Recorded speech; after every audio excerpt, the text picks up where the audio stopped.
2 തെസ്സലോനിക്ക 3:5 ദൈവത്തിൻ്റെ സ്നേഹത്തിലേക്കും ക്രിസ്തു നൽകുന്ന സ്ഥൈര്യത്തിലേക്കും കർത്താവ് നിങ്ങളുടെ ഹൃദയങ്ങളെ നയിക്കട്ടെ. പരിശുദ്ധ പരമദിവ്യ കാരുണ്യ എന്നേരവും ആരാധനയും സ്തുതിയും പുകഴ്ചയും ഉണ്ടായിരിക്കട്ടെ. Hallelujah, hallelujah, hallelujah, hallelujah, hallelujah, hallelujah. ഈശോയെ നന്ദി പറയുന്നു, സ്തുതിക്കുന്നു, ആരാധിക്കുന്നു. Hallelujah, hallelujah, hallelujah. ഈശോയെ ഇന്നത്തെ ദിവസത്തെ ഓർത്ത് ഞങ്ങളെ സ്തുതിച്ച് ആരാധിക്കുന്നു. സ്നേഹത്താൽ ഞങ്ങളെ നിറയ്ക്കണമേ.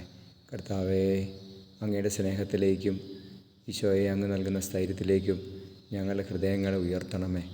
ഞങ്ങളെ ഹൃദയങ്ങളെ അങ്ങ് നയിക്കണമേ എന്ന് പ്രാർത്ഥിക്കുന്നു. അങ്ങ് എപ്പോഴും സ്തുതിക്കുവാൻ, അങ്ങയുടെ സ്നേഹത്തിൽ എപ്പോഴും ആശ്രയിക്കുവാൻ ഞങ്ങളെ സഹായിക്കണമേ. ലോകം മുഴുവനെയും അനുഗ്രഹിക്കണമേ. നമ്മുടെ കർത്താവ് മിശിഹായുടെ കൃപയും പിതാവായ ദൈവത്തിൻ്റെ സ്നേഹവും പരിശുദ്ധാത്മാവിൻ്റെ സഹവാസവും നിങ്ങളോടുകൂടി ഉണ്ടായിരിക്കട്ടെ, ഇപ്പോഴും എപ്പോഴും എന്നേക്കും. ആമേൻ.